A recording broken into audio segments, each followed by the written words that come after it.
Obrigado, vereador Ricardo. Esse tema é um tema que mexe com todos, né? Porque em todas as reuniões que eu faço na Casa da Cidadania, esse é o tema número 1, segurança. Toda a população solicita isso. E eu acho que foi abordado pelo vereador Judásio e pelo vereador Taveira, né? É extremamente importante saber que segurança não resolve por si só se não tiver educação, se não tiver, né, políticas públicas voltadas para as comunidades e para atender efetivamente a sociedade como um todo, para evitar que chegue, né, na consequência final, que é a questão da insegurança. Mas,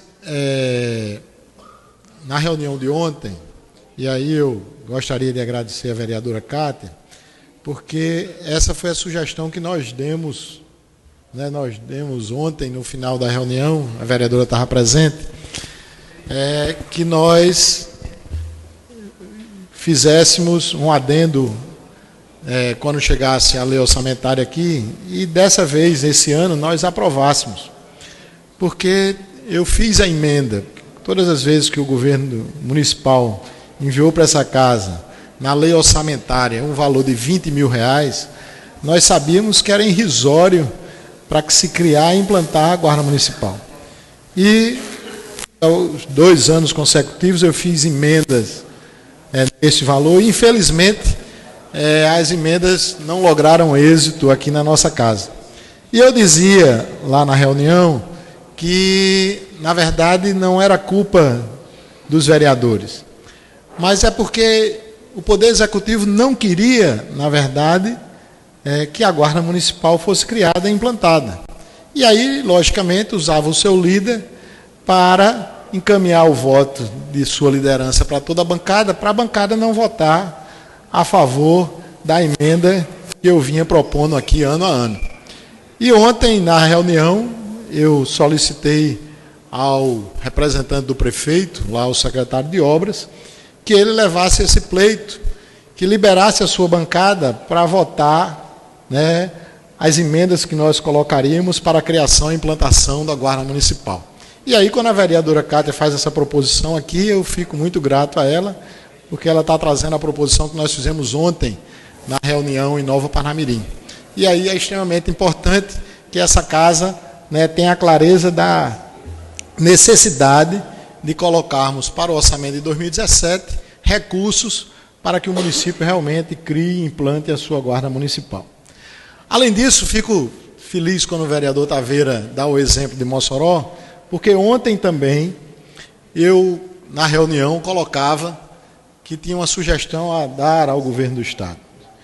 Ora, se existia limitação, se existem as limitações que nós sabemos de efetivo, de equipamentos, né, de automóveis, de tudo que existe, nós sabemos, tanto na Polícia Civil como na Polícia Militar, que nós realizássemos uma integração entre as polícias.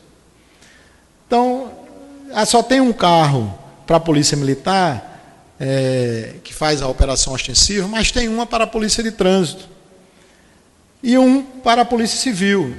Então, por que a gente não realiza uma blitz conjunta? Poderia, inclusive, chamar, né, a nossa Polícia de Trânsito, que efetivamente existe no município. E aí, se nós fizéssemos blitz permanentes, não só, né, para abordar as pessoas, mas os ônibus, os coletivos, os táxis, parar efetivamente as motocicletas para verificar se suas documentações estão corretas, como é que as coisas estão ocorrendo, com certeza nós estaríamos dando a nossa contribuição neste momento para tentar reduzir o nível de insegurança que nós vivenciamos na nossa cidade, no nosso estado e no Brasil como um todo. Então eu dava ontem essas 2 sugestões e parece-me que essas 2 sugestões, tanto a questão da criação da guarda está tomando corpo nessa casa, como também a questão da necessidade da integração. Mas me chamou a atenção aqui a questão da história da Guerra Civil. E me chamou a atenção, Ricardo, porque eu me lembrei do meu pai, que faleceu há 18 anos atrás, mas que quando eu era criança, com 16 anos, ele já dizia que no Brasil tinha uma guerra civil, porque morriam as pessoas por assassinatos que não eram contabilizados. Então, parece-me que não é diferente e esse fato não é um fato novo. Eu, quando vi a questão das estatísticas da polícia, eu acabei numa audiência aqui, conversando com o representante do governo lá, que faz as estatísticas, que lançou inclusive um livro essa semana, e eu dizia a ele, eu vou ficar muito satisfeito quando as estatísticas aumentarem. Porque o que acontece, na verdade, é que a maioria dos casos de roubo, de furto, não são registrados. As pessoas não vão nem às delegacias fazer o registro, fazer o chamado BO, né? Então, o que acaba acontecendo, e aí por uma série de questões, por falta de delegacia, o que acontece é que as pessoas acabam não fazendo o registro. Para que a gente possa ter esse número de uma forma real, a gente precisa que toda a sociedade participe dessa ação, inclusive registrando, por menor que seja o furto, por menor que seja o delito, para que a gente possa ter realmente uma estatística verdadeira, que de fato nós não temos. Mas aí eu gostaria só de deixar uma outra contribuição com relação ao que Judas aqui já tratou, com relação à história do esporte. Nós tivemos 2 eventos no Brasil nos últimos anos, tivemos um e teremos outro, que se tornou, foi dado como poderíamos deixar um grande legado para o país. Um foi a Copa do Mundo. E o outro vai ocorrer em 2016, que vai ser as Olimpíadas. Pois bem, o maior legado que nós poderíamos deixar para a Copa do Mundo era se nós tivéssemos construídos, e quando eu digo nós tivéssemos, todos nós responsáveis por essas ações, governo federal, governo estadual e governo municipal, em todas as localidades, nós tivéssemos criado inúmeros campos de futebol.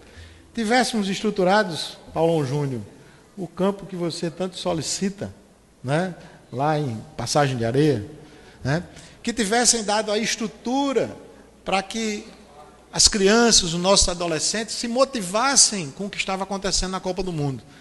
Quem sabe nós tivéssemos inúmeros esportistas desenvolvendo atividade futebolística, motivado inclusive pela Copa do Mundo 2014.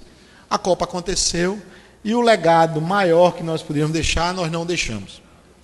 Muito bem, o segundo grande legado seria as Olimpíadas. Será as Olimpíadas. Mas não terá também nenhum legado, porque o governo federal propôs a criação do Centro Integrado de Esportes, que era para motivar e estimular as crianças e os adolescentes para desenvolverem as atividades olímpicas. No estado do Rio Grande do Norte, 3 municípios foram contemplados. O município de Natal, o município de Mossoró e o município de Parnamirim.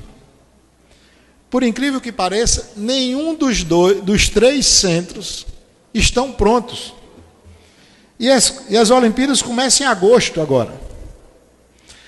Portanto, o legado que nós poderíamos deixar, que era o desenvolvimento da atividade esportiva, para toda essa criançada, nós não vamos deixar também. E aí eu coloco essas questões porque nós precisamos dar mais atenção com as políticas públicas às nossas crianças, aos nossos adolescentes, não só com a educação de qualidade, mas também com a prática da cultura e das atividades esportivas. Então, eu acho que isso é fundamental. Muito obrigado, vereador.